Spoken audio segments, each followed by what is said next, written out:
അപ്പോൾ ഈ ഒരു സ്പോട്ടിൻ്റെ പേര് നമ്മളെ ലാസ്റ്റ് സ്പോട്ട് കേട്ടോ, ഗുംരി. ഗുംരി നമ്മൾ ഇവിടുന്ന് റീൽസ് എടുക്കാമെന്നാണ്. ഇതാ വേറെ റീൽസ് എടുക്കും. അപ്പോൾ നാം ക്യാ ഫൈസാൻ. ഫൈസാൻ ഇപ്പോൾ ഒരു 200 രൂപയൊക്കെ പറഞ്ഞ് നമ്മളോട് ലാസ്റ്റ് ഇപ്പോൾ 100 രൂപയൊക്കെ ഡീലാക്കി കേട്ടോ.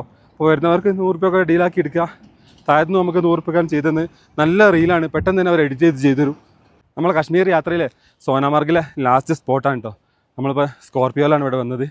നമുക്ക് ഒരിക്കലും നഷ്ടമല്ലെന്നാണ് എനിക്ക് തോന്നുന്നത്. അവർ 4500 രൂപയ്ക്കാണ് ഓർഡറിൽ നിന്നാണ് പറഞ്ഞിരുന്നത്. പക്ഷേ നമ്മൾ സംസാരിച്ച് അതിപ്പോൾ 3000 രൂപയ്ക്കാണ് ആക്കിയത്. ഇപ്പോൾ ചിലപ്പോൾ സംസാരിച്ചാൽ ഒന്നുകൂടി 2500 രൂപയൊക്കെ ആയി കിട്ടാൻ സാധ്യതയുണ്ട്. കാരണം ഇപ്പോൾ അവർക്ക് പൊതുവേ ഇവിടെ ആളുകൾ ഇപ്പോൾ വരുന്നത് കുറവാണ്. ഇപ്പോൾ ഇവിടെ പ്രശ്നങ്ങളൊന്നുമില്ല, വരാൻ പറ്റിയ ഒരു സമയം കൂടിയാണ് കേട്ടോ. ഞാനിപ്പോൾ താഴെ നിന്ന് സ്പീഡിൽ ഓടി കയറിട്ടോ, അതുകൊണ്ടാണ് ഒന്ന് കിതക്കുന്നത്. അപ്പോൾ इसके बाद रूट ही नहीं उसके बाद ये इधर फिनिश होता है ना, इसके बाद कुछ जगह नहीं है. हाँ लद्दाख, ले लद्दाख दिन लास्ट ले लद्दाख. അവിടെ परमिशन लेके जा सकते और अपने गाड़ी से जा सकते. तो गाड़ी भी छोड़ते. हाँ हाँ हाँ हाँ. इसके बाद ये तो बॉर्डर है, पाकिस्तान का बॉर्डर है. हाँ हाँ साइड पाकिस्तान है मैंने.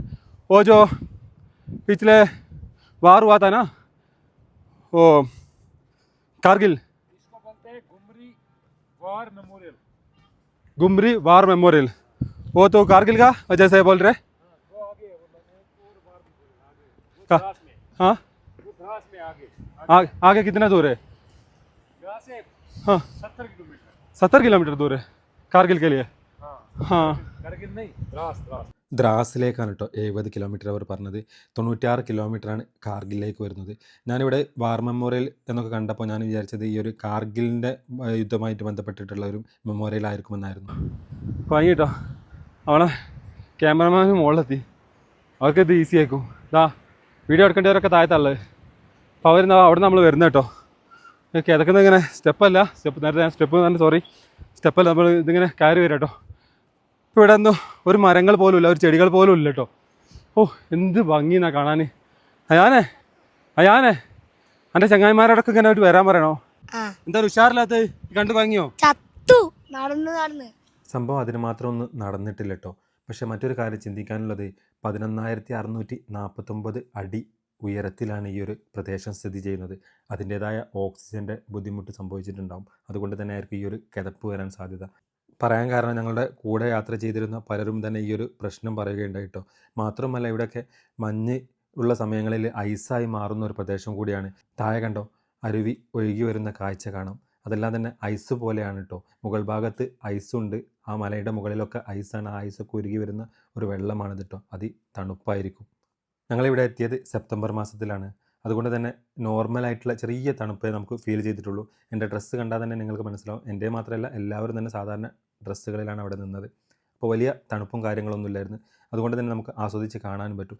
ഐസാവുന്ന സമയത്ത് ഇവിടേക്ക് നമുക്ക് പ്രവേശനമില്ല എന്നാണ് കേട്ടോ മനസ്സിലാക്കാൻ സാധിച്ചത്. കാരണം ഈ ഒരു റോഡെല്ലാം തന്നെ 6 മാസത്തോളം അടച്ചിടുന്നൊരു സാഹചര്യം കൂടി ഉണ്ടാവാറുണ്ട്. വല്ലാത്തൊരു അനുഭൂതിയായിരുന്നു കേട്ടോ ഇവിടുത്തെ കാഴ്ചകളൊക്കെ കണ്ടപ്പോൾ. പക്ഷെ നമ്മൾ ചിന്തിക്കേണ്ട മറ്റൊരു കാര്യമുണ്ട് കേട്ടോ.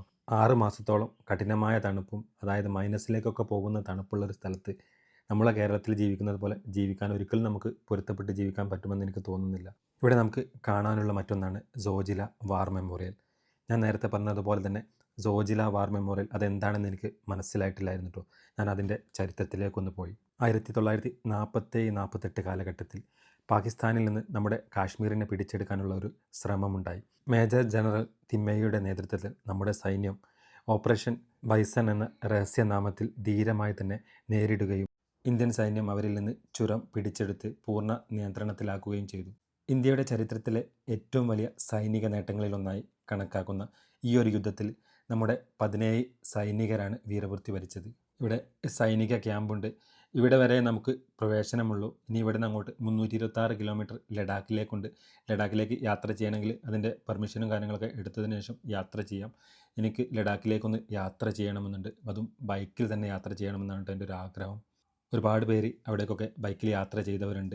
അതിനെന്തൊക്കെ ചെയ്യണമെന്ന് അറിയുന്നവർ, ഈ വീഡിയോ കാണുന്നവരുണ്ടെങ്കിൽ ഒന്ന് കമൻറ്റ് ചെയ്യണം. അതുപോലെ നമുക്ക് ഏതൊക്കെ സമയത്താണ് ലഡാക്കിലേക്ക് ഇവിടുന്ന് യാത്ര ചെയ്യാൻ പറ്റുക എന്നുള്ളത് കൂടി അറിയണം. വീണ്ടും കാണാം മറ്റു നല്ലൊരു വീഡിയോയുമായി.